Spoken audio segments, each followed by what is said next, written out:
Okay, so I just came from work at eto na naman, merong nagtanong sa akin, asking me if ano daw ang masasabi ko, ano daw ang feedback ko, o ano daw ang aking maisasabi o kaya'y comment sa business ni Diwata sa kanyang overload Pares. Okay.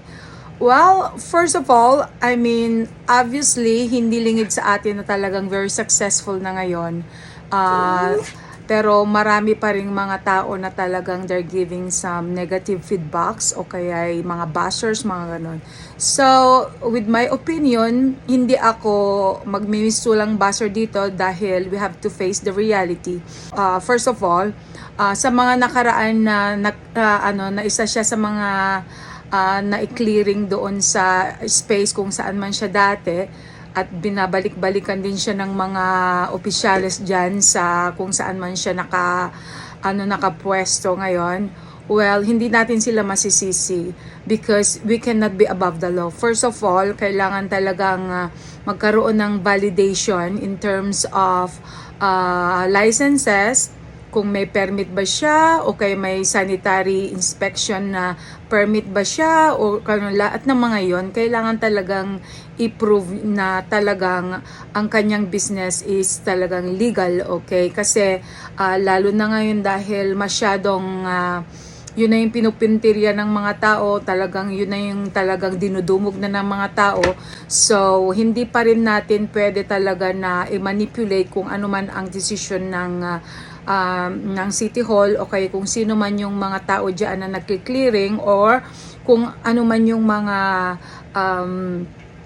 violations na kailangan talagang i-implement nila, okay?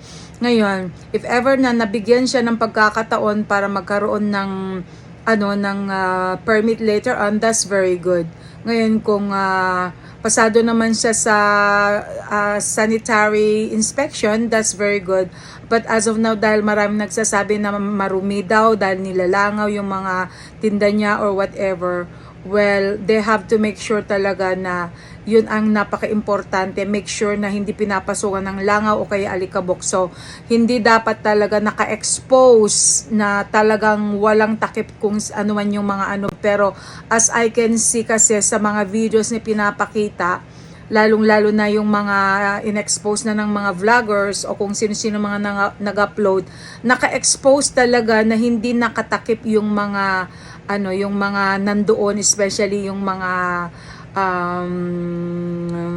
kung ano-ano man, yung mga lechong kawali o kaya chicharong bulaklak or whatever. So, lalong-lalo na open air talaga yung pwesto niya. So, hindi natin talaga maalis na yung mga tao magkakaroon talaga ng negative feedback. So, para sa akin, as long as he is actually complying with the rules and regulations ng City Hall, walang problema yan. According naman dun sa mga iba, dahil nga sa na ma-manipulate na yung mga okay, natatabunan na yung mga ibang mga nakapwesto dyan, nagpapares din or whatever. So, hindi maiwasan na sila magrereklamo din. Lalong-lalo na kung siya ay wala pang legal na permit, okay? Kung wala pa siya talagang permit to operate or whatever. Tapos yung kailangan din talaga makapasa siya in terms of yung health and sanitation kasi hindi rin niya pwedeng sabihin na okay lang kasi ganito hindi basta-basta ganon. Yeah, it's our right to defend ourselves, pero pagdating kasi sa legality, pagdating kasi sa sa kung ano na yung mga kailangan i-implement ng gobyerno o kaya yung City Hall, kailangan talagang hindi pwedeng ilabag ang mga yan. So, I mean, with the success of his business, sana magpapatuloy pa yan at sana maayos-ayos na rin ang kanyang permit at saka yung magkaroon na rin siya ng talagang nakasedya talaga na covered, na hindi talaga pinapasukan ng langaw o hindi natin maiwasan talaga Pilipinas yan kahit sa ang lugar naman talagang may langaw, pero hanggat maaari kung malilimitahan yung pagpasok ng langaw o kaya pagpasok ng alikabok or whatever. So it should be in a place where it is covered, na talagang napaligiran talaga ng cover, 'di ba? Katulad yung mga ibang places talaga na as either nakasalamin o kaya naka-hollow block or anything that can cover actually the area where the people would eat. Pero kung talagang outside talaga na wala naman talaga siyang choice dahil nga pinapatok naman talaga kahit saan siya pupunta, well, nasa policy na ng government yan kung paano nila ma-maintain yung sanitation o kaya ma-maintain kung paano yung problema din in terms of parkingan, mga ganon. So, siguro naman kung maasikaso yan talaga ng tama, wala tayong problema in terms of permits o kaya sanitation, okay? So, doon sa mga nag-feedback ng ng negative, well, they have all the rights kasi hindi naman siguro nila masasabi yung mga yon kung alam nila na mali rin sila, di ba? So, we have to see the pros and cons also of a certain business. At saka, para na rin kasi sa, in order to protect also the clients o kaya yung mga customers para rin sa kanilang health, di ba? Kasi, pag yun ay totoong nilalangaw o whatever, talagang risky talaga sa health natin. So, we have to understand na kung meron tayong mga negative feedbacks, negative comments, o kaya mga bashers, mga ganon, that is also for the right reasons, okay? So, sana magpatuloy pa rin ang pagiging successful ng kanyang business. Ayan, so congratulations Diwata for doing a great job. And nakita ko talaga naman kung paano niya talaga inangat yung kanyang pamumuhay. And that's really a very, very good example o kaya magiging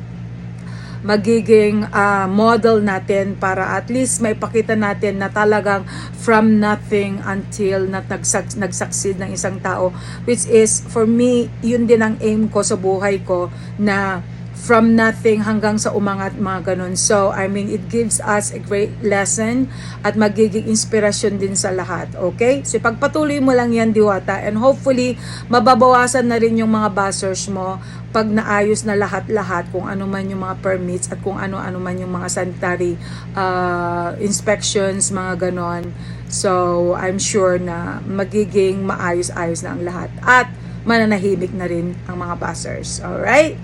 So, see you. Hopefully, pagbalik ko dyan. O, ayan na. I hope walang nagagalit sa akin. Katulad ko rin, di ba? Ako, if possible talaga, gusto kong mapulutan ng aral din kung ano yung naging buhay ko dito, kasi walang tumutulong sa akin kundi sarili ko lang, at siya rin nagsumikap siya, walang tumulong sa kanya kundi sarili din lang niya, kaya doon ako humangat talaga sa kanya. And of course, sa tulong mga vloggers ngayon, kaya umangat siya, kaya napakalaking bagay din talaga ni tulong mga vloggers. So sana hindi niya makalimutan talaga kung sino-sino yung mga sumuporta sa kanya ng mga vloggers, most especially, di ba? At ganoon na rin sa mga bashers na rin. Kung hindi dahil sa mga bashers, hindi hahaba kung ano yung mileage ni Diwata, di ba?